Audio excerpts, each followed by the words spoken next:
ખેડૂતો માટે સારા સમાચાર નર્મદા યોજના મારફત સિંચાઈ માટે આવતીકાલથી મળશે પાણી। નર્મદાની નહેરોમાંથી સિંચાઈ માટે પાણી છોડવામાં આવશે। મુખ્યમંત્રી ભૂપેન્દ્ર પટેલે રાજ્યના ખેડૂતોના હિતમાં આ નિર્ણય લીધો છે। નર્મદા નહેરોમાંથી સિંચાઈ માટે પાણી છોડવાનો મહત્વપૂર્ણ નિર્ણય કર્યો છે। નર્મદા કમાન્ડ વિસ્તારના ધારાસભ્યો અને સાંસદ કરેલી રજૂઆતને લઈને આ નિર્ણય લેવામાં આવ્યો છે। તો સિંચાઈ વિભાગ સાથે યોજાયેલી બેઠક બાદ આ નિર્ણય લેવાયો છે। તો આવતીકાલથી પાણી છોડવામાં આવશે। જે નિર્ણય કર્યો છે પાણી નર્મદાનું આપવા માટે બહુ સારો છે। ઉનાળુ પાકના જીવતદાન મળી રહેશે। ખેડૂતો પાણી ખેતરમાં ખેડીને તૈયાર પાક વરસાદના નર્મદાના પાણી તૈયાર કરશે અને વરસાદ આશીર્વાદરૂપ થશે। નર્મદા એટલે ગુજરાતની જીવાદોરી અને આ જીવાદોરી થકી રાજ્યના ખેડૂતોને સિંચાઈનું પાણી તેમજ નાગરિકોને પીવાનું પાણી મળી રહે છે અને આવનારા દિવસોમાં આ પાણી અને સિંચાઈનું પાણી મળી રહે તે માટે થઈને સરકાર દ્વારા એક હકારાત્મક નિર્ણય કરવામાં આવ્યો છે। ગઈકાલે મુખ્યમંત્રી ભૂપેન્દ્ર પટેલ દ્વારા એક સકારાત્મક નિર્ણય કરવામાં આવ્યો છે અને જે હતો કે એક ઉચ્ચ સ્તરીય બેઠક બોલાવી હતી। બેઠકની અંદર નર્મદા યોજનામાં ઉપલબ્ધ પાણી જથ્થાની સમીક્ષા કરવામાં આવી હતી અને સમીક્ષા બાદ ને ધ્યાનમાં રાખીને નર્મદા યોજનાની નહેરોમાં સિંચાઈના પાણી માટે આયોજન થાય તે માટે થઈ અને આવતીકાલથી પાણી મળી રહે તે માટેના દિશા નિર્દેશ કરવામાં આવ્યા છે અને આવતીકાલથી તમામ જે ખેડૂતો જે છે એટલે કે જે નર્મદા વિસ્તારના કમાન્ડ વિસ્તારમાં આવેલા ખેડૂતો જે છે તેમને સિંચાઈનું પાણી મળી રહે તે માટેનો એક હકારાત્મક નિર્ણય કરવામાં આવ્યો છે। મહત્વનું એ છે કે ધારાસભ્યો અને સંસદશ્રીઓ દ્વારા આ રજૂઆત કરવામાં આવી હતી। રજૂઆતને ધ્યાનમાં રાખીને સરકાર દ્વારા આ હકારાત્મક નિર્ણય કરવામાં આવ્યો છે કે જેથી કરીને જે ચોમાસા પાકની તૈયારી કરતા હોય તેને પણ પાણી જે છે તે ઉપલબ્ધ થઈ શકે તે માટેનો નિર્ણય છે। સાથે તે ઉનાળા પાકની અંદર જે હવે તૈયાર થઈ ચૂક્યો છે પરંતુ પાણીના કારણે તેને નુકસાન ના થાય તે માટે થઈ અને સરકાર દ્વારા આ નિર્ણય કરવામાં આવ્યો છે। એટલે કે આવતીકાલથી તમામ જે નર્મદા વિસ્તારની અંદર જે કમાન્ડ વિસ્તારની અંદર જે વિસ્તાર આવેલો જે છે તેને પાણી મળી રહે તે માટે થઈ અને મહત્વનો નિર્ણય જે છે તે કરવામાં આવ્યો છે। પંકજ મકવાણા સાથે ગૌતમ શ્રીમાળી, ન્યૂઝ 18 ગુજરાતી, ગાંધીનગર। અને મહત્વપૂર્ણ સમાચારની જો વાત કરીએ તો સુરતમાં મોડી રાત્રે વરસાદ વરસ્યો છે। સુરતના અઠવા ગેટ, પીપલોદ, ડુમ્મસ સહિતના વિસ્તારોમાં વરસાદ, ભારે ઉકળાટ બાદ વાતાવરણમાં ઠંડક પ્રસરી છે। હવામાન વિભાગ દ્વારા દક્ષિણ ગુજરાતમાં વરસાદની આગાહી આપવામાં આવી છે।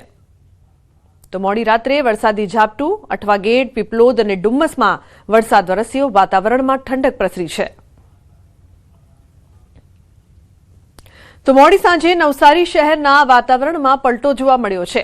ઉકળાટ વચ્ચે વરસાદી માહોલ, વિવિધ વિસ્તારોમાં વરસ્યો છે હળવો વરસાદ। વાતાવરણમાં ઠંડકથી લોકોને રાહત, ચોમાસા પૂર્વેના વરસાદથી તાપમાનમાં ઘટાડો નોંધાયો છે। તો મોડી સાંજે વાતાવરણમાં પલટો જોવા મળ્યો હતો। ઉકળાટ વચ્ચે વરસાદી માહોલ બાદ લોકોને ગરમીથી રાહત પણ મળી છે। ઉલ્લેખનીય છે કે નવસારીમાં અચાનક વાતાવરણમાં પલટો આવ્યો, જે બાદ મોડી સાંજે વરસાદ વરસ્યો છે।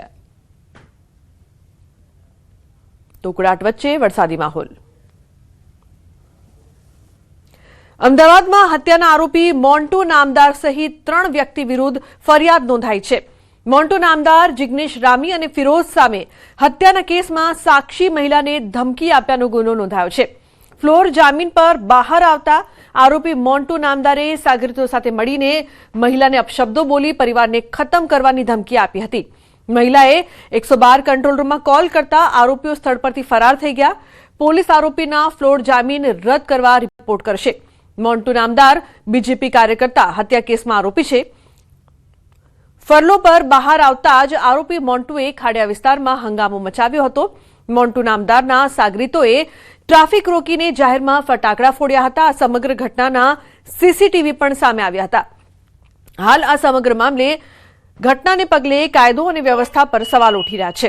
સજા ભોગવી રહેલા આરોપીને કાયદાનો ડર ન હોય તેમ ગુનો આચરી રહ્યો છે, ત્યારે પોલીસ આવા રીઢા ગુનેગારોને કાયદાનો ડર બતાવે તે હવે જરૂરી બન્યું છે।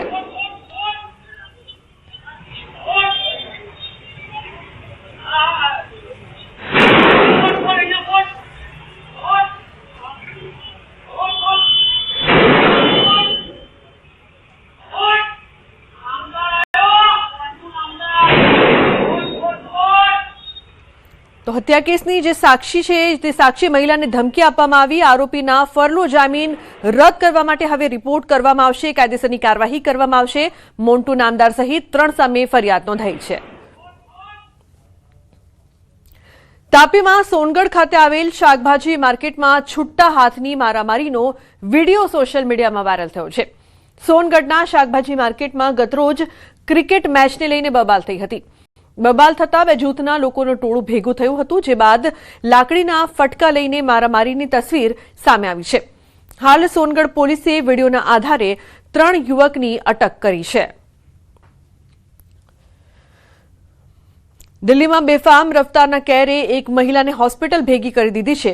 સાંકડી ગલીમાં એક કાર બેકાબુ થઈ શહેરના લક્ષ્મીનગર સ્થિત લલિતા પાર્કમાં એક મહિલાના અકસ્માતના સીસીટીવી ફૂટેજ સામે આવ્યા છે. સીસીટીવી ફૂટેજમાં મહિલા પોતાના ઘરેથી નીકળી રહી હતી ત્યારે એક પૂરપાટ દોડતી કારે એક મહિલાને ટક્કર મારી. મહિલા ઘરની બહાર નીકળી રહી હતી તે સમયે ઘર બહાર જ કારે ટક્કર મારી હતી. આ અકસ્માતમાં મહિલા ગેટ સાથે અથડાઈને જમીન પર પછડાઈ હતી. આ બનાવમાં મહિલા ગંભીર રીતે ઘાયલ થઈ હતી.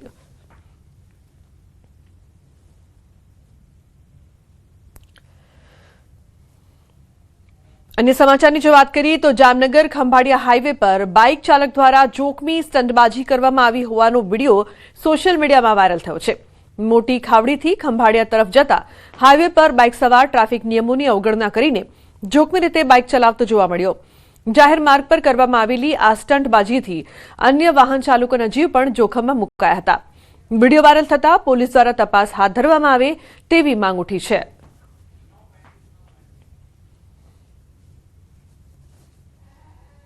તો સુરતના દરિયા કિનારે કાર ફસાઈ હોવાનો વિડીયો વાયરલ થયો છે. ઓલપાડના ડભારી દરિયા કિનારે કાર ફસાઈ હતી.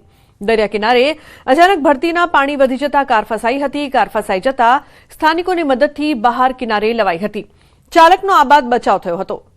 ઓલપાડના ડભારી દરિયા કિનારે કાર ફસાઈ હતી, જેને બહાર કાઢવામાં આવી. તો દરિયા કિનારે કાર ફસાયાનો વિડીયો છે જે સામે આવ્યો છે. ઓલપાડના ડભારી દરિયા કિનારે કાર ફસાઈ હતી, જે બાદ અનેક લોકોએ આ કારને બહાર કાઢવાનો પ્રયાસ કર્યો હતો. દરિયા કિનારે કાર ફસાયાનો આ વિડીયો છે તે હાલ વાયરલ થઈ રહ્યો છે. અન્ય સમાચાર ભાવનગરથી. ભાવનગર શહેરમાં ખુલ્લેઆમ દેશી દારૂનું વેચાણ થઈ રહ્યું છે. જાહેરમાં દેશી દારૂની પોટલીના વેચાણનો વિડીયો વાયરલ થયો છે. શહેરના વડવા, તલાવડી, શિવાજી ચોક ખાતે વહેલી સવારે અને મોડી સાંજે દેશી દારૂ પોટલીમાં વેચતા હોય તેવો વિડીયો વાયરલ થયો છે. મહિલા બુટલેગર દોઢથી 2 લાખ રૂપિયા પહોંચાડતી હોવાનો પણ ઉલ્લેખ કરવામાં આવ્યો છે. તો ગાંધીનગર ગુજરાતમાં ખુલ્લેઆમ વેચાતા દારૂથી પોલીસની નિષ્ક્રિયતા સામે આવી છે. જ્યારે લોકમુખે ચર્ચા હપ્તાને લઈને પોલીસ આંખ આડા કાન કરી રહી હોય તેવી પણ ચર્ચાઓ થઈ રહી છે. બુટલેગરોને ધંધો કરવા દે છે તેવી પણ વાતો સામે આવી રહી છે. જોકે ન્યૂઝ 18 ગુજરાતી આ વિડીયોની પુષ્ટિ કરતું નથી. અન્ય સમાચાર વડોદરાથી. હરણી વિસ્તારમાં પેટ્રોલ પંપ પર હોબાળો થયો છે. ગ્રાહકોને ડીઝલ ન આપતા હોબાળો થયો છે. સંચાલકે અન્ય વ્યક્તિને મોટી માત્રામાં ડીઝલના કારબા ભરી આપ્યાનો દાવો. પુરવઠા વિભાગની મનાઈ છતાં મોટી માત્રામાં ડીઝલ આપ્યું હોવાનો દાવો કરવામાં આવ્યો છે. સામાન્ય નાગરિકોને ડીઝલ ન આપતા ગ્રાહકોમાં નારાજગી ઉઠી છે. સંચાલકે પુરવઠા વિભાગની પરવાનગી લીધી છે કે નહીં તે અંગે પણ સવાલો ઉઠ્યા છે. ગ્રાહકે મચાવેલા હોબાળાના વિડીયો વાયરલ થયા છે. પેટ્રોલ પંપના સંચાલક સામે કાર્યવાહીની માંગ ઉઠી છે. ગીર સોમનાથમાં હાઈવે પર વનરાણીઓની શાહી લટાર જોવા મળી છે. ઉના તાલાડા હાઈવે પર વનરાણીઓની લટાર એક સાથે 6 સિંહણ જોવા મળી છે. પ્રવાસીઓએ સિંહણની લટારના દ્રશ્યો કેમેરામાં કેદ કર્યા છે. દ્રશ્યો જોઈને પ્રવાસીઓ મંત્રમુગ્ધ બન્યા છે. લટારના કારણે થોડાક સમય માટે ટ્રાફિક જામ પણ સર્જાયો હતો. તો દ્રશ્યો જોઈને પ્રવાસીઓ મંત્રમુગ્ધ થઈ ગયા હતા. ગીર સોમનાથના દ્રશ્યો છે જ્યાં હાઈવે પર વનરાણીઓની શાહી લટાર છે તે જોવા મળી રહી છે. ઉના તાલાડા હાઈવે પર વનરાણીઓની લટાર જોઈને જે લોકો છે તે પણ સ્તબ્ધ થઈ ગયા હતા. એક સાથે 6 જેટલી સિંહણ જોવા મળી હતી. તેમની શાહી લટાર જોઈને વાહનોના પૈંડા થંભ્યા હતા. દ્રશ્ય જોઈને પ્રવાસીઓ મંત્રમુગ્ધ બન્યા હતા. 6 સિંહણ છે તે